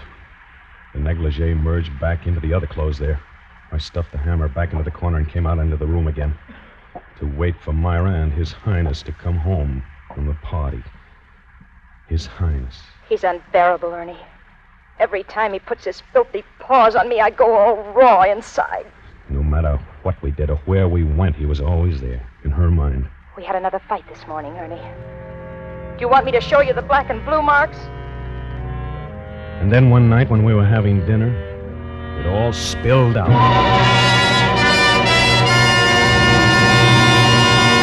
There's only one answer, Ernie. I gotta get rid of him. Well, that's what I've been saying all along. You've got to divorce him. No, Ernie. That isn't what I mean. Well, then what? I mean I'm gonna have to do away with him. Myra. What? You're out of your mind. You don't know what you're saying. Oh, yes, I do. I've thought it all out. Myra, don't say such a thing. Don't even think it. What you're suggesting is... Murder, Ernie. That's right. Murder. I didn't sleep that night. And yet, worried as I was, that the idea didn't seem real to me. Murder. It was something you read about, something for gangsters and madmen to traffic in. It wasn't a thing that could touch me, Ernest Cobb, or Myra. She didn't say anything about that. The next time we were together, I thought she'd come to her senses. She'd just been upset. And then one night we went rowing in Westlake Park.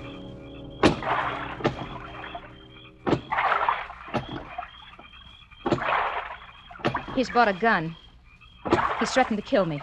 He wouldn't dare. It's him or me, Ernie. I gotta get rid of him. Well, get rid of him, yes, but not the... What other way is there? I don't know, but... What other way is there? Name it. Well, how are you going to do it, Myra? I'm gonna poison him. You'll help me, won't you? No, I couldn't. I'm not asking you to feed it to him. You can help me get a little poison, can't you? I don't know anything about poisons. I don't know anything about murder. Well, you can learn, can't you? If you're that dumb, maybe I can find someone else. Myra. There are others who'd be glad to help. Please, don't talk like that, Myra.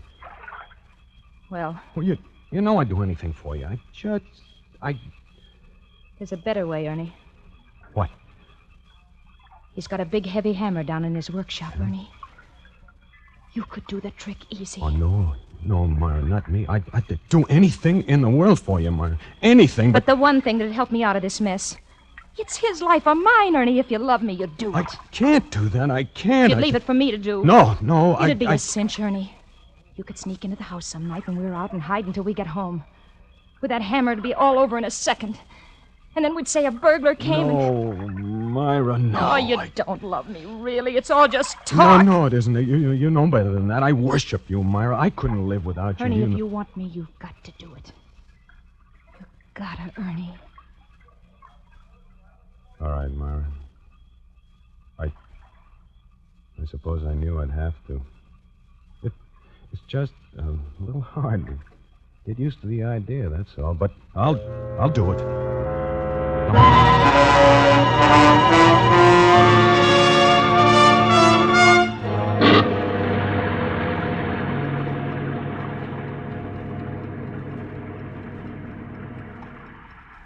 I looked at my watch.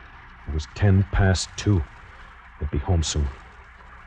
I lost my nerve once and started downstairs, and someone walked past the house, that's all. Just walked past the house.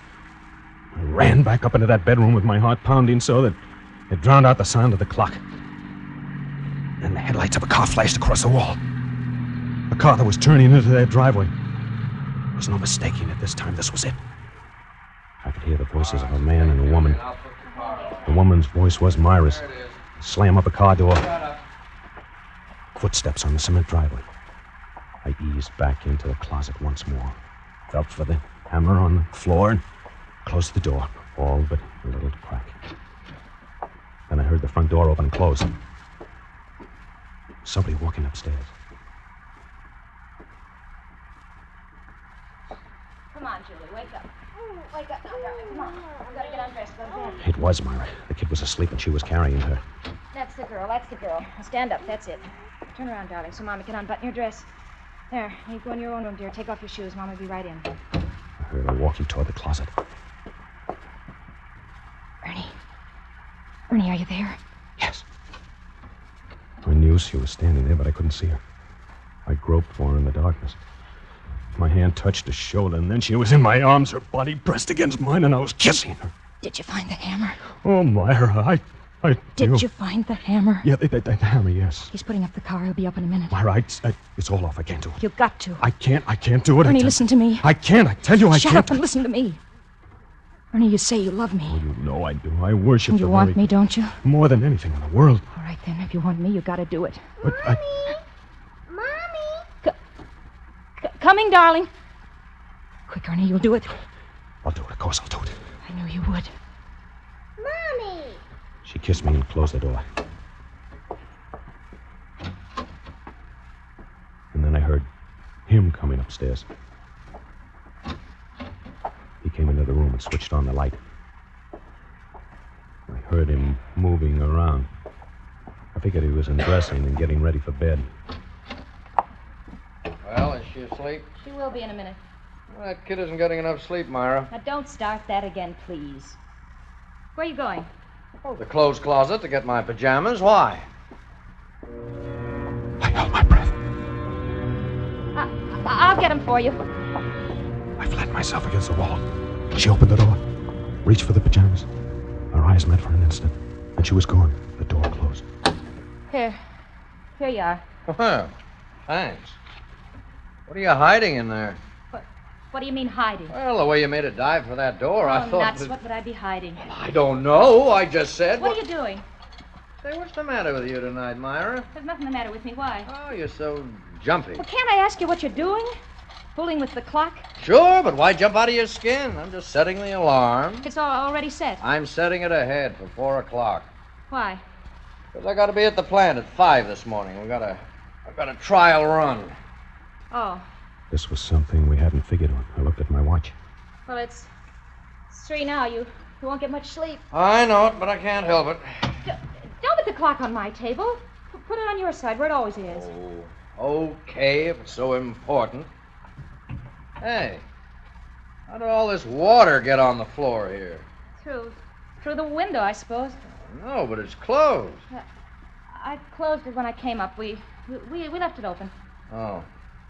Well, if you're getting up at 4, you better get to sleep, don't you think? Oh, I guess so. I heard them get into bed. Well, good night. Good night, Myra. The stage was set. I breathed easy. Now, I'd only have to wait for him to... Then the thought struck me. Suppose he doesn't fall asleep right away. Suppose he doesn't fall asleep at all. He isn't so tired. Even if it is late. He doesn't sound knocked out to me. And before he can get to sleep, then the alarm will go off and I looked at my watch. It was exactly 5 minutes past 3. This will never do. I thought I gotta get a hold of myself. I've got nearly an hour yet, and in that time he ought to... I listened. I couldn't hear a sound. Was he asleep? He might be, but I didn't know. I had to be sure. I'd wait half an hour. And if I didn't hear anything by then, I could be pretty certain he was. The minutes dragged on and I listened. When the half hour was up and I hadn't heard a sound, I sat down on the floor, took off my shoes, and I picked up the hammer and turned the doorknob. I turned it very slowly. It made no sound. Then I opened the door and stepped into the room. Who's there? Who's there? Daddy, I want a drink of water. Oh, it's you. All right, baby, just a minute. What? What's the matter? Oh, it's the kid. She wants a drink of water. Oh, no, don't get up. Don't get up, Ray. Go back to sleep. I'll get it. I stepped back into the clothes closet and closed the door. I felt the blood drain from my head. I leaned against the wall. I heard Myra go into the kid's room. And then I slid to the floor.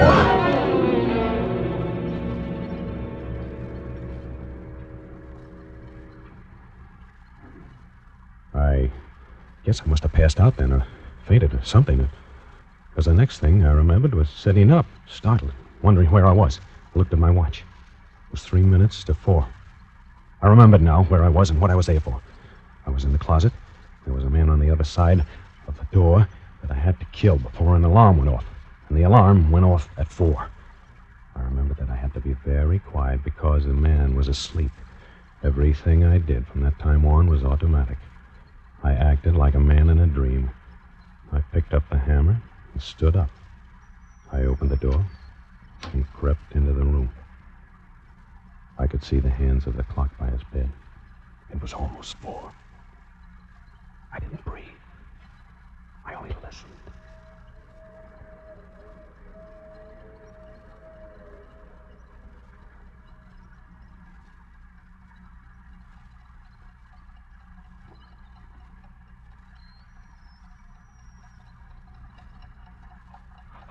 I touched the foot of the bed.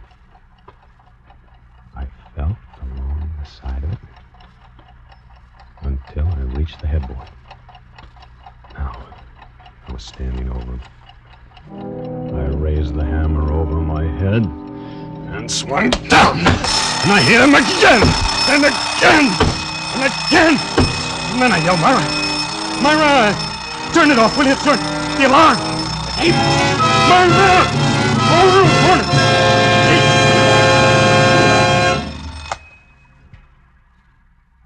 And then the light went on. And I was looking at a man sitting up in the other bed. And he was pointing a gun at me. Hello, Ernie.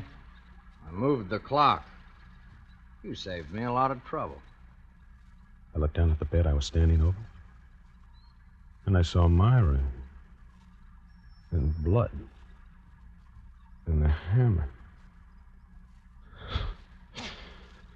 And suddenly I felt an insane desire to laugh. And then a sob caught in my throat. I couldn't control myself. I started to laugh. I couldn't stop.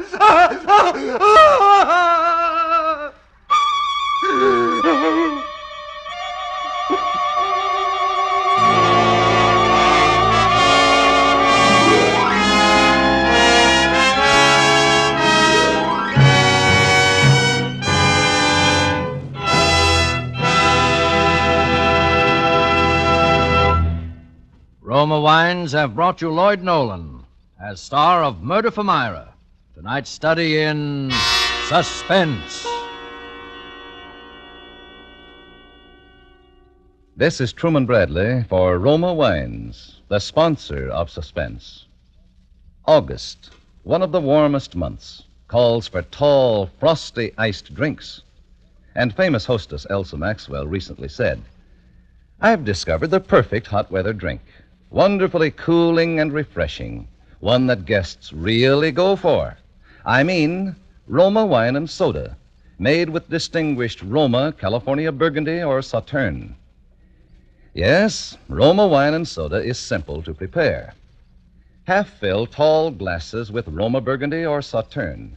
Add ice cubes, sparkling water, and a bit of sugar. And for a decorative touch, garnish with cherries or fruit. And be sure to use Roma wine, always uniformly good, yet costs only pennies a glass, so you can serve it often. And next time you use vermouth, choose Roma vermouth, sweet or dry. Zestful, full-flavored Roma vermouth is blended and developed with all the traditional wine-making skill of Roma wineries, is made and bottled in the heart of California's famous vineyards, yet surprisingly low-priced. Try Roma vermouth soon, won't you? Lloyd Nolan appeared through the courtesy of 20th Century Fox and will soon be seen in their production Captain Eddie. Next Thursday, 3 of radio's most distinguished actors, whom you have heard often in this series, will be stars of Suspense, radio's outstanding theater of thrills. Presented by Roma Wines, R-O-M-A, made in California, for enjoyment throughout the world.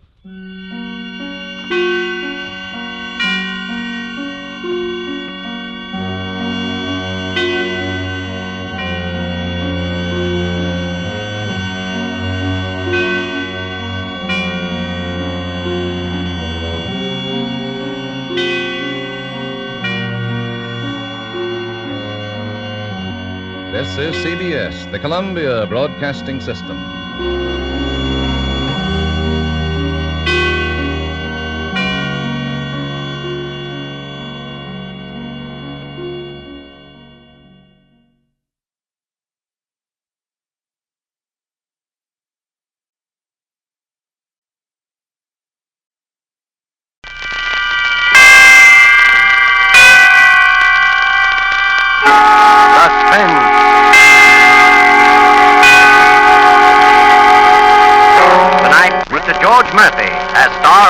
On Highway 99, a suspense play produced, edited, and directed by William Spear.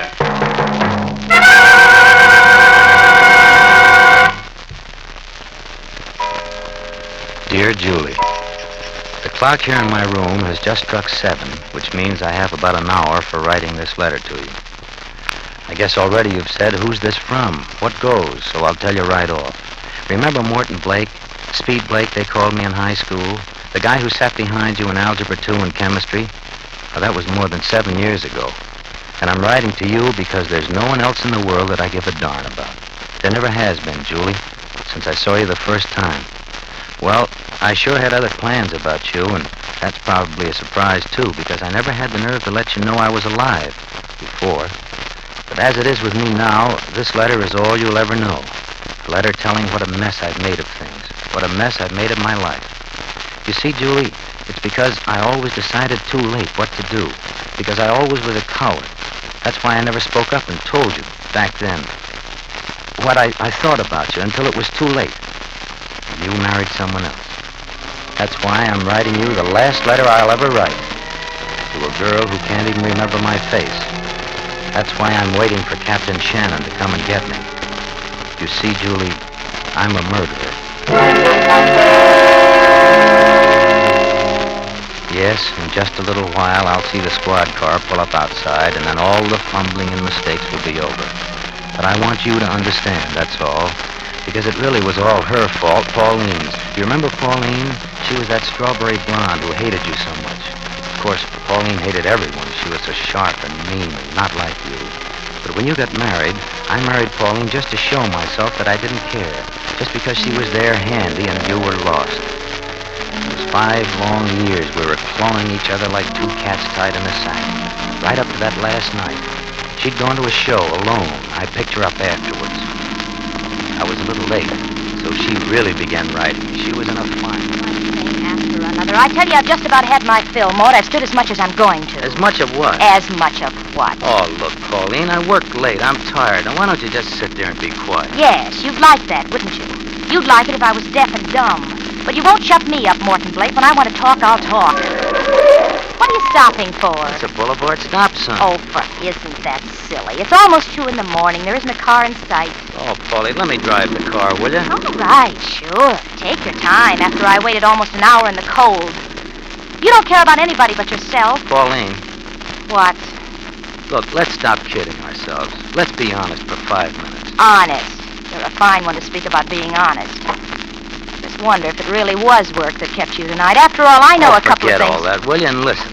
What I'm trying to say is our marriage is finished. You know it and I know it. It was no good before we started. Yes. And whose fault was that, may I ask?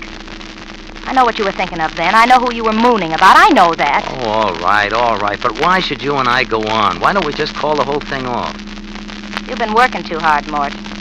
You're delirious. You really think I'd ever give you a divorce? Well, it's as bad for you as it is for me, Pauline. Why not? I got my reasons.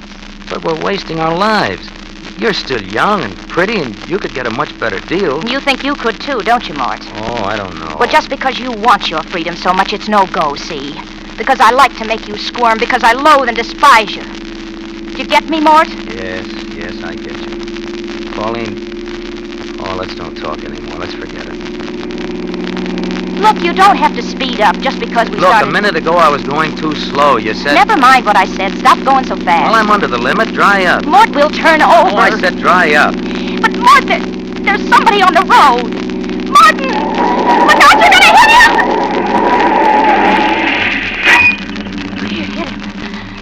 You hit him. You stay in the car, Pauline. Don't go, Mort. Maybe he's dead. Maybe. Just stay where you are. He's moving. Hey, mister. Mister, can you hear me? Okay. Not your fault. Couldn't see me in the dark. Now, don't try to talk. Here, just hang on to me. I'll get you into the car. Good. Now, you're on your feet. Who are you, mister? Name Haggerty. Okay, Mr. Haggerty. Take it easy now, and I'll take you to a doctor. Yes. Doctor, quickly. He's passed out. Pauline, open the back door. Is he He's alive. He's alive. Here. There now, if we hurry. We've got to get him to the hospital right away. Well, there's the result of your temper, Mort. My temper? Well, you know it wasn't my fault. He jumped right in front of the wheels. Not your fault. Not your fault. He doesn't seem to think it was your fault either. Well, it wasn't. You saw. He ran out from the side without looking. Oh, sure. You're lucky. As usual, Mort. Lucky? What are you talking about? The streets are completely deserted. Well, it's late. What's so strange about that? Nothing. There weren't any witnesses. Well, that's right. No witnesses except him and you. Yes. That's right. Him and me. What's your hurry, Morton? What's my... Well, I've got to get him to a hospital. He may be dying. No, Mort. He's not dying. You don't have to hurry.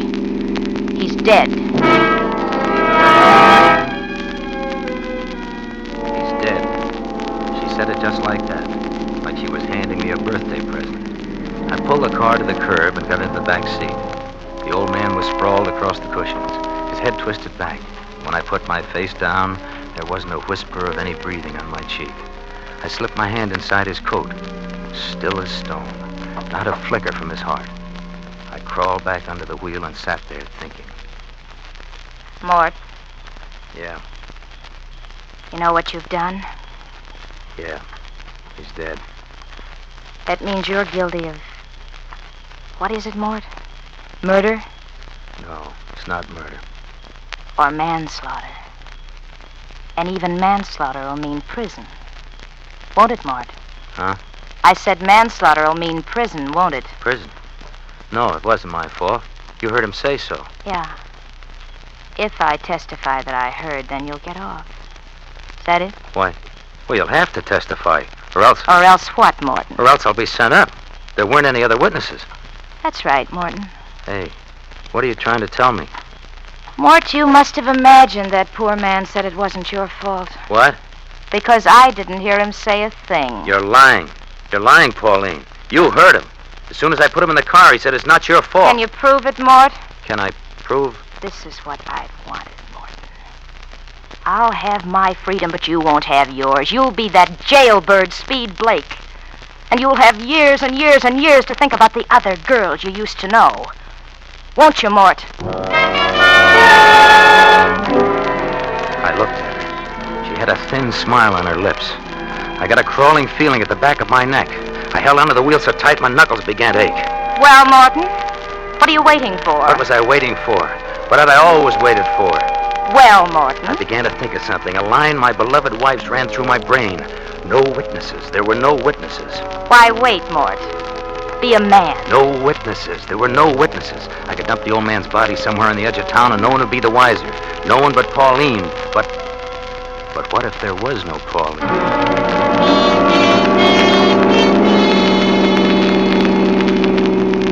Where are you going? This isn't the way, Mort. Morton, look at that speedometer. I tell you, you're going the wrong way, Mort. We're way past the city limits. Morton, stop this car at once. Stop it, do you hear? Okay. I'll stop the car, Pauline. Oh. Mort, you didn't really believe me when I said I wouldn't testify? Did you, Mort? Yes, I believed you. But I was only kidding. I wouldn't think of not telling I you. believed you, Pauline. But you know I'd never do I such... believed you, and so I'm going to kill you. You're joking. Am I? You wouldn't dare, Mort. Anyway, how could you? Look outside, Pauline. Did you notice where we are? What do you mean? We're on Austin Bluff. Remember the cliff just ahead? Oh, Morton. Must be at least 300 feet to the bottom. Pretty picture, huh, baby? Oh, please. Come Please, on. Morton. Come on, get out of the car. No. Oh, yes, we're going for a walk, Paul. A walk in the moonlight. Just you and me. After 5 years, we ought to have a little romance, we two. She didn't budge. Her eyes blazed at me. I got out of the car and closed the door. Walked around to the other side to pull her out. But she locked the door from the inside before I got there. I ran fast, back to the other side. I wasn't fast enough. She'd locked that door. And the back doors, too. She and Haggerty were locked in. Oh, it made me crazy wild to see her little white face in there. The face that had kept me from anything a guy could want in life. Open up. Open up the door. You can't get away. I got the key, so quit stalling. Open up. Stop it. Stop that horn or I'll... Okay, I'll fix that. You won't keep that racket up long, sweetheart. Let's see now. Which is it? There. Got him. You see, Pauline? You'd be smart to come out and get it over with. I pressed my face against the glass. She was crouched down in the front seat. Her eyes watched every move I made. She was trapped and she knew it. I could see Haggerty in the back seat, his head still twisted back. His eyes were shut and his sprawled old body had a look of pain and surprise. Even wild like I was, I felt bad about him, but I had to hurry. Pauline was fooling with the lights, flashing them on and off. I fell around on the ground till I found a good solid rock. I picked it up and I showed it to her. Open up. This is your last chance or I'll smash the window. Okay, whatever you say, baby. Here we go. No, Mort, no. Now for that walk. No, don't. Come on. No, don't, Mort, don't hurt me, please. Come don't on. hurt me. Come on, I'll stop that screaming. Now, I think it's a clear drop here. No ledge. That's right. You see that glow down there? That's water. Taylor Creek. Clear all the way down. Oh, you want to talk, huh? Okay, talk. You can even yell. No one will hear you now. You can do this, Mort. I promise I won't hurt you. You're not the kind of person to kill. You can't do it. Martin, you can't do it. Can't I? No, please. You'd be surprised what I can Martin, do, Pauline. please, let me. No, please. Stop it. Goodbye, baby. Goodbye. Sweet dreams.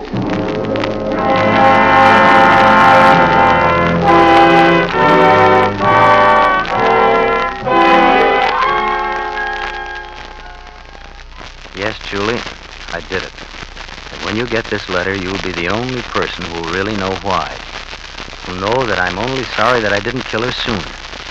All right, so you can't quite remember which guy I was, if I was the tall one or the red-headed one, or if you spoke to me when you saw me in the hall. That doesn't matter to you or to me now. What matters is that I lived with her for 5 years. 5 years that I might have spent at least thinking about you. Well, it was done. I climbed back into the car. The clock on the dash said 20 after 2. I still had to get rid of the old man's body before daylight, so I started driving. When I came to a strip of forest along the road, I stopped my car and got out. Right then, the beam of a spotlight pinned me in my tracks. I didn't move. I saw it was a cop. Hey, what you doing there? He started walking toward me, rolling his motorcycle. No parking anywhere along the highway, mister. Oh, okay, officer. I didn't know. This ain't no lover's lane. You gotta keep moving. Oh, I'm sorry. I'll get moving right away, officer. Hey, you're not carrying any vegetables in your car, are you? Vegetables? Oh, no. There's a beetle thing on again. I just better take a look in the back there. Oh, there's nothing in the back Hey! there. What? Listen. Where does that guy think he's going? Oh, yeah. He's speeding, all right. Say, am I gonna slap a ticket on him? But you clear out of here, mister. And don't ever park on this highway again. Oh, no. No, sir, never again.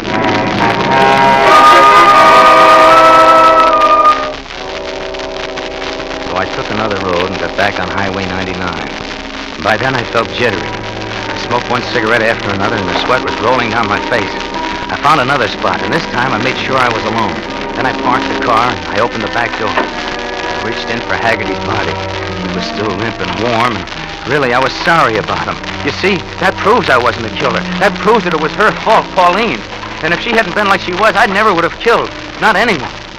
Well, I got the old man out onto the road, and I left him.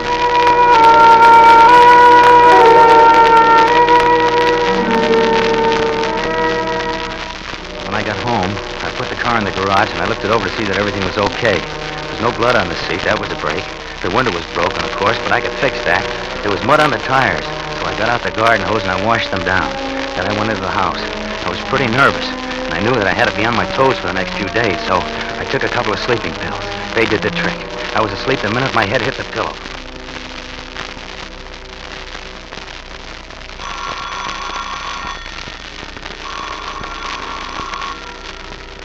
The telephone sounded like it was ringing miles away.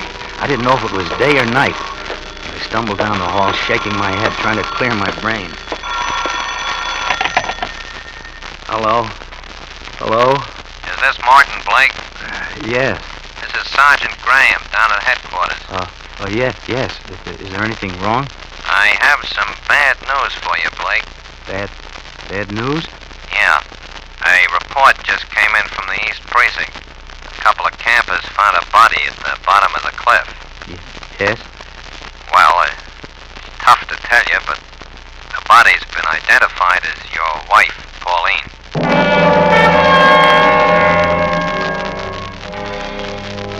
It looked like an accident. They didn't suspect a thing. I was in the clear. The sleeping pills were still working. I wanted to go back to bed, but I didn't dare. I had to get down to the morgue right away to identify what was left of Pauline. I thought that might throw me, but I was as cold as steel when they took me in to see her. They were watching me, so I pulled a little act.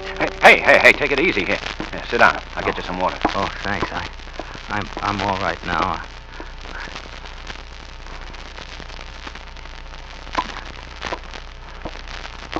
Here, take a swallow of this. Oh, thanks. I guess you must get pretty hardened to these things after a while. Yeah, we see him every day. But I don't know. Never really get used to it. We had another sad case this morning. Another accident? Yeah. They brought in an old fella. Found him on Highway 99. Smacked by a hit-and-run driver. Oh, that right? Yeah, nasty business. Of course, this old man isn't dead, but still... Hey, you're jumpy. Yeah, I get you another glass. Oh, thanks. You see, seeing my wife, I guess I'd... Sure, I understand. Yeah. Just take it easy. Well... Feel better? Yeah, sure. You were telling me, the old man wasn't dead? No, he, just by luck, one of the boys got a very faint heartbeat when they felt his pulse. We went to work on him fast, and it looks like he's going to pull through. Oh, that's sure a break. For him, I mean. Yeah. He's at the receiving hospital. The report is he's coming along fine. Got a bad smack in the head, lost his memory. Oh, for good? No, they say it's only temporary. Oh. They say when he snaps out of it, he may even remember the dirty rat that hit him.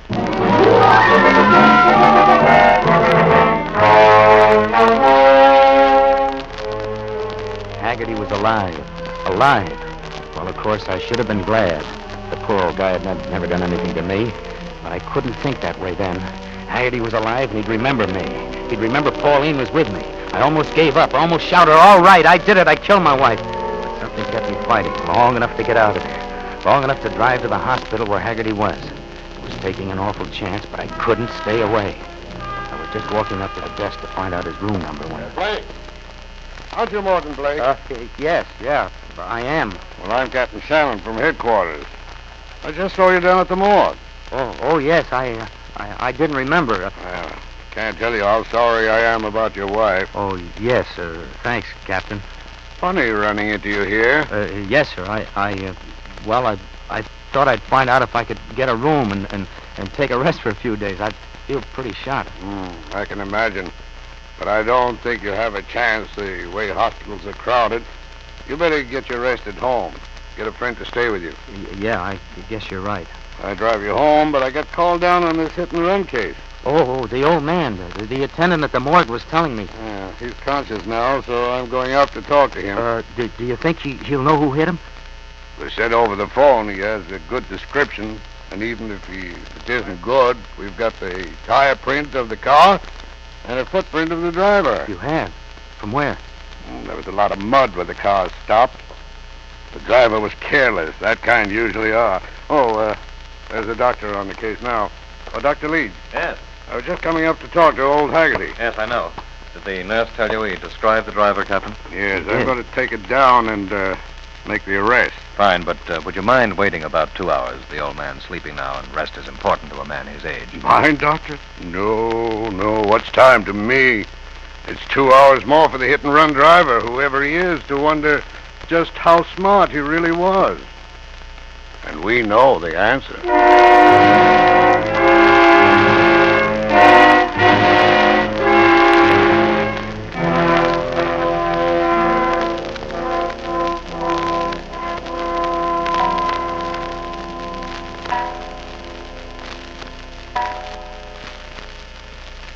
So, Julie, I'm waiting now.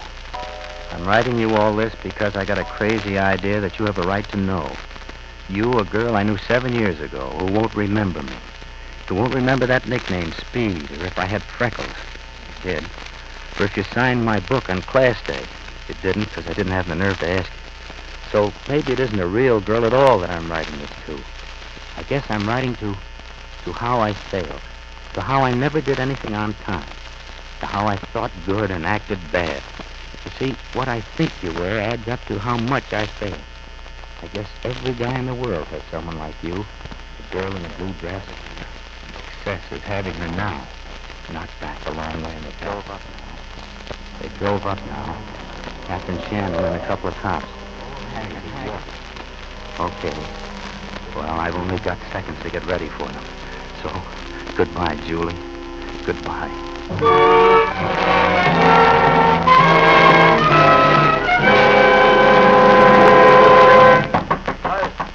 Right. All right, you can come in now. It isn't locked. Yeah, I brought Mr. Haggerty, Blake. I think we all ought to have a little talk. Oh, sure. I know. This is the man, isn't it, Haggerty? Yes, but I told you, Captain, it wasn't his fault. You told him what? Of course. I stepped out and you couldn't miss hitting me. But he left you there. You might have been dying, Haggerty. No, he got scared. I don't blame him. I'm not going to make any charges, Captain, and that's that. Well, I guess that's all, Blake. Oh. You ought to be happy about it. But wait. Didn't he tell you about... What about your wife? That she was with me in the car? Last night, your wife was with you? Haggerty. He didn't tell you? And now it's too late. Well, what's wrong with you, Blake? Somebody get some water. It's too late. I took cyanide when you drove up. It's too late. You see, I killed Pauline. But Haggerty never I know. He didn't see it. He passed out before I put him in the car. It's too late. It's funny about me, Captain. Oh, I was always too late. And they used to call me Steve. Blake.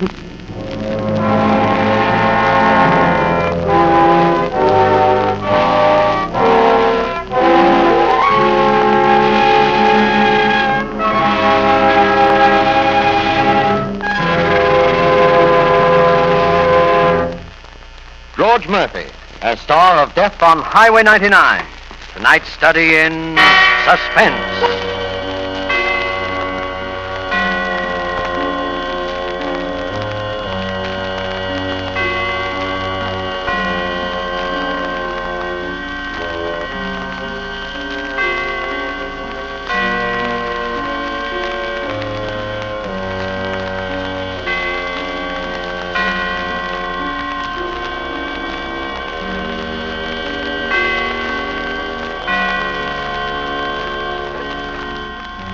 This is the Armed Forces Radio Service.